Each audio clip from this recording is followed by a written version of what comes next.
வணக்கம். உங்க உழைப்ப யாருமே பார்க்கலன்னு எப்பவாச்சும் ஃபீல் பண்ணிருக்கீங்களா? உங்க திறமைக்கு சரியான நேரம் வர வரைக்கும் காத்திருக்கிறது எவ்ளோ முக்கியம்னு சொல்ற ஒரு பவர்ஃபுல்லான கதைய தான் இன்னைக்கு நாம பார்க்க போறோம். இந்த கேள்வி நம்மள பலரோட மனசுல இருக்கும் இல்லையா? நம்ம ரொம்ப ஹார்ட் ஒர்க் பண்றோம், ஆனா அதுக்கான அங்கீகாரம் மட்டும் கிடைக்கவே மாட்டேங்குது. இந்த ஃபீலிங் உங்களுக்கு இருந்துச்சுன்னா, இந்த கதை கண்டிப்பா உங்களுக்கு ஒரு புது பெர்ஸ்பெக்டிவ் கொடுக்கும். இந்த கதையோட ஹீரோ ஒரு யங் டிராவலர். ஒரு பெரிய பயணத்துக்கு ரெடி ஆகிட்டு இருக்காரு. அதுக்காக அவர் வாங்கின ஒரு பொருள பாத்தீங்கன்னா, கண்ண பறிக்கிற ரொம்ப காஸ்ட்லியான ஒரு பித்தளை விளக்கு. அது சும்மா ஒரு விளக்கு இல்ல. அது அவரோட பெருமையோட அடையாளம். எப்படா இத மத்தவங்க கிட்ட காட்டி பெருமைப்படலாம்னு ஒரே ஆவலா இருக்காரு.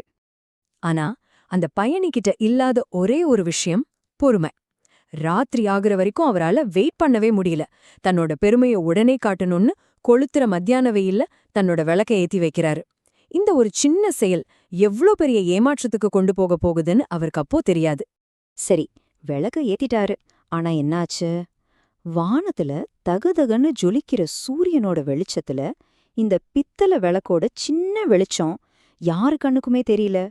இங்கதான் அவரோட பெரிய முயற்சியும் அவர் செலக்ட் பண்ண தப்பான டைமும் ஒண்ணுக்கொன்னு மோதுது. யோசிச்சு பாருங்க, அவ்ளோ பெருமையோட விளக்க ஏத்துனவர ஒருத்தர் கூட திரும்பி பார்க்கல. கொஞ்சம் கொஞ்சமா அந்த பெருமையெல்லாம் கரைஞ்சு குழப்பமாவும் அப்புறம் கோவமாவும் மாறுது. ஐயோ, நம்ம உழைப்பு மொத்தமும் வேஸ்டா போச்சே அப்படின்ற ஒரு விரக்தி அவரை சுத்திக்குது. இதுதான் இந்த கதையோட முக்கியமான பாயிண்டே. மத்தியான வெயில்ல அந்த விளக்கு யாருக்குமே தெரியல. அவரோட முயற்சி வீணா போன மாதிரி இருந்துச்சு. ஆனா இதே விளக்கு கும்முருட்டான ராத்திரியில எவ்ளோ முக்கியமா இருந்திருக்கும். ஒரே பொருள், ஒரே முயற்சி. ஆனா நேரம் மாறும்போது அதோட வேல்யூவே டோட்டலா மாறிடுது பாத்தீங்களா? அந்த பயணி அவரோட தோல்வியோட உச்சத்துக்கே போயிடுறாரு. கோவத்திலையும் விரக்தியிலையும், ச்சே, இந்த விளக்கு ஒரு பிரயோஜனமும் இல்ல, என் காசை வீணாக்கிட்டேன்னு கத்திட்டு அதை தூக்கி போட முடிவு பண்றாரு. தன்னோட திறமை மேலயும் அவர் எடுத்த முடிவு மேலயும் இருந்த நம்பிக்கைய மொத்தமா இழந்துட்டாரு. அவர் அப்படி விரக்தியில இருந்த அந்த நேரத்துல தான் ஒரு அனுபவமான புத்திசாலி வியாபாரி அங்க வராரு. அவர் இந்த இளைஞனோட போராட்டத்தை அமைதியா கவனிச்சிட்டு தான் இருந்தாரு. இப்போ ஒரு மென்டர் மாதிரி அந்த பையனோட தப்பான பார்வைய சரி செய்ய வராரு. அந்த வியாபாரி பிரச்சனைய பாக்குற விதத்தையே மாத்தி போடுறாரு. இது உழைப்போட தோல்வி இல்ல, டைமிங்ல நடந்த தப்புன்னு சொல்றாரு. அவர் அந்த பையனுக்கிட்ட, தம்பி, உன் விளக்கு ஒன்னும் உடையல, உன் நேரம்தான் சரியில்லை அப்படின்னு ரொம்ப ஆழமா சொல்றாரு. அவர் சொன்னதை இன்னும் புரிய வைக்க அந்த வியாபாரி மூங்கில் மரத்தோட கதைய சொல்றாரு. ஒரு விவசாயி மூங்கில் விதைய நட்டு 4 வருஷமா தண்ணி ஊத்துறாரு. ஆனா பூமிக்கு மேல ஒரு சின்ன துளிர் கூட வரல. அப்போ அது வளரலையா? இல்லவே இல்ல. கண்ணுக்கே தெரியாம அந்த 4 வருஷத்துல பூமிக்கு அடியில அது ஒரு ஸ்ட்ராங்கான வேர் அமைப்ப உருவாக்கிட்டு இருக்கு. அந்த வியாபாரி மூங்கில் கதைய பயணியோட விளக்கோடு கனெக்ட் பண்றாரு. உன்னோட திறமை அந்த வேர் மாதிரி தான். இப்போதைக்கு அது யாருக்கும் தெரியாம இருக்கலாம். ஆனா நீ வேஸ்ட் ஆகல, நீ ரெடி ஆகிட்டு இருக்கேன்னு சொல்றாரு. இது உங்களுக்கும் தான். உங்க உழைப்பு இப்போ யாருக்கும் தெரியாம இருக்கலாம். ஆனா நீங்க உங்க வேர்களை பலப்படுத்திட்டு இருக்கீங்க. கொஞ்ச நேரம் ஆகுது. பகல் போய் ராத்திரி வருது. இப்ப சிச்சுவேஷனே தலைகீழா மாறிடுச்சு. அந்த பயணி காத்துட்டு இருந்த அந்த விளக்கோட உண்மையான பவரை காட்டுறதுக்கான தருணம் இப்ப வந்துடுச்சு.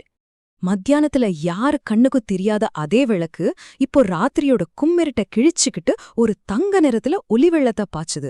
கொஞ்ச நேரத்துக்கு முன்னாடி வரைக்கும் யூஸ்லெஸ்னு நினைச்ச அதே பொருள் இப்போ விலை மதிக்க முடியாத எல்லாருக்கும் தேவையான ஒன்னா மாறிருக்கு. அவ்ளோதான், அந்த பயணிக்கு அவர் எதிர்பார்த்த அங்கீகாரம் கிடைக்குது. ஜனங்க எல்லாம் ஆச்சரியமா அந்த வெளிச்சத்தை பார்த்து அவர்கிட்ட உதவி கேக்குறாங்க. இந்த வெற்றி விளக்க மாத்துனதுனால கிடைக்கல, சரியான நேரம் வந்ததால மட்டும்தான் கிடைச்சது. சரி, இந்த சூப்பரான கதையிலிருந்து நாம என்ன கத்துக்கலாம்? இந்த பயணியோட அனுபவத்தை எப்படி நம்ம லைஃப்ல அப்ளை பண்ணலாம்? இந்த கதையில வர்ற பகல் பொழுதுங்கிறது நம்ம வாழ்க்கையில வர்ற ஒரு முக்கியமான பீரியட். அதாவது மத்தவங்க கண்ணுக்கு தெரியாம நம்ம அமைதியா நம்ம ஸ்கில்ஸ வளர்த்துக்கிற, நம்மள நாம தயார்படுத்திக்கிற நேரம். உண்மையான வளர்ச்சியே இந்த மாதிரி அமைதியான நேரத்துல தான் நடக்குது. இந்த அறிவை நம்ம வாழ்க்கையில பயன்படுத்த இதோ 4 சிம்பிள் ஸ்டெப்ஸ். 1. உங்க விளக்க கண்டுபிடிங்க. அதாவது உங்க யூனிக் டேலண்ட் என்ன. 2. உங்களை தடுக்கிற சூரியனை ஏத்துக்கோங்க. அதாவது உங்க கண்ட்ரோல்ல இல்லாத விஷயங்கள் என்னென்ன. 3. வெயிட் பண்ற டைம்ல உங்க திறமையை இன்னும் ஷார்ப்பாக்குங்க. 4. கடைசியா உங்களுக்கான ராத்திரி வரும்போது, அதாவது உங்களுக்கான சான்ஸ் வரும்போது அத கரெக்டா அடையாளம் கண்டுக்கோங்க. இந்த பகுதிய ஒரு முக்கியமான கேள்வியோட முடிச்சுக்கலாம். உங்களோட இப்போதைய பகல் பொழுதுல நீங்க எந்த அற்புதமான இரவுக்காக உங்களை தயார்படுத்திட்டு இருக்கீங்க? உங்க பதில் எதுவா வேணா இருக்கலாம். ஆனா ஒண்ணு மட்டும் ஞாபகம் வச்சுக்கோங்க. உங்களுக்கான நேரம் கண்டிப்பா வரும். அது வரைக்கும் உங்க விளக்க பிரகாசமா வச்சுக்கோங்க. நன்றி.